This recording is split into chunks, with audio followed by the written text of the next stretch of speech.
ഞാൻ നിന്നോടൊരു കാര്യം ഉറപ്പായിട്ടും പറയാം. നന്ദു ടോപ്പ് 5 ഉണ്ടാവും. ഇല്ല ജിൻഡോ ബ്രോ, ഞാൻ ഇവിടെ ഏറ്റവും ക്ലോസ് ആയിട്ടുള്ളത് സായിയുമായിട്ടും നന്ദനയുമായിട്ടുമാണ്. നന്ദന ടോപ്പ് 5 വരില്ല.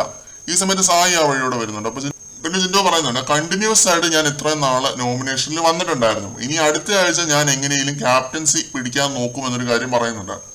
പിന്നെ നന്ദന ടോപ്പ് 5 വരണമെന്ന് ജിൻഡോ ആഗ്രഹിക്കുന്നുണ്ട്. അതാണ് നമുക്ക് ഈ ഒരു കോൺവെർസേഷനിൽ നിന്ന് മനസ്സിലാക്കാൻ സാധിക്കുന്നത്. അപ്പൊ സിജു ചോദിക്കുന്നുണ്ട്, അത് കഴിഞ്ഞിട്ട് വേണ്ടേ എന്നിങ്ങനെ ചോദിക്കുന്നുണ്ട്. അത് കഴിഞ്ഞ് നോമിനേഷനിൽ പോയില്ലെങ്കിൽ പണി പാളും എന്ന് ജിൻഡോ എടുത്ത് പറയുന്നുണ്ട്. അതേപോലെ സായി പറയുന്ന മറ്റൊരു കാര്യമാണ്, ഞാൻ ഇവിടെ ആരെയെങ്കിലും ടോപ്പ് 5 ഉറപ്പിച്ച് വെച്ചിട്ടുണ്ടെങ്കിൽ അത് ജിൻഡോ ആണ്. ഇവിടെ പലരും ടോപ്പ് 5 ഉറപ്പിച്ച് വെച്ചിരിക്കുന്ന ഒരു പേര് ജിൻഡോയുടെയാണ് എന്ന് പറയുന്നുണ്ട്. അത് സിജോയും അതിനെ ശരിവെക്കുന്നുണ്ട്. പിന്നെ സിജോ ഒരു ചോദ്യം ചോദിക്കുന്നുണ്ട് ജിൻഡോയുടെ അടുത്ത്, നിങ്ങളും നന്ദുവും തമ്മിൽ ഒരു സ്വാപ്പിംഗ് നടത്താൻ പറയുവാണെങ്കിൽ നിങ്ങൾ നന്ദുവിനെ സേവ് ചെയ്യുമോ എന്നിങ്ങനെ ചോദിക്കുന്നുണ്ട്. അത് ജിൻഡോയെ കൺഫ്യൂസ് ചെയ്യാൻ വേണ്ടി ചോദിച്ചാണ്. അപ്പം ഇവൻ എന്നെ സേവ് ചെയ്തു, അതുപോലെ നിങ്ങൾ സേവ് ചെയ്യുമോ എന്ന് ചോദിക്കും. അപ്പം എന്റെ വോട്ട് സ്പ്ലിറ്റ് ആയി പോവില്ല എന്ന് ജിൻഡോ തറപ്പിച്ച് പറയുന്നുണ്ട്.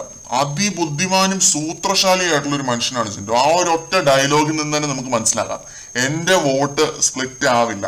പുള്ളിയുടെ ഫാൻ ബേസോ വോട്ടോ ഒന്ന് സ്പ്ലിറ്റ് ആവുന്ന ടൈപ്പ് ഓഫ് ഫാൻ ബേസ് അല്ല.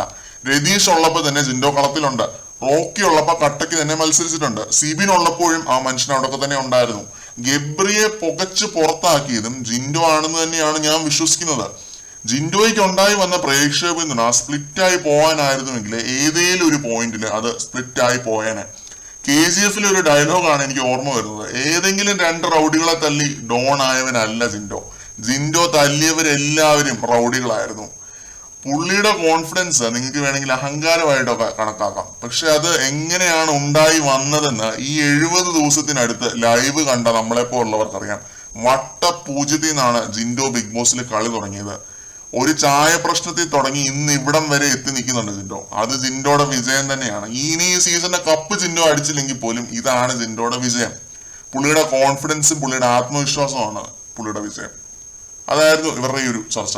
രാവിലെ തന്നെ മഴയൊക്കെ പെയ്ത് എല്ലാവരും ചില്ല് ചെയ്ത് ഇരിക്കുവാണ്. കൂടുതൽ അപ്ഡേറ്റുകളുമായിട്ട് വീണ്ടും കാണാം.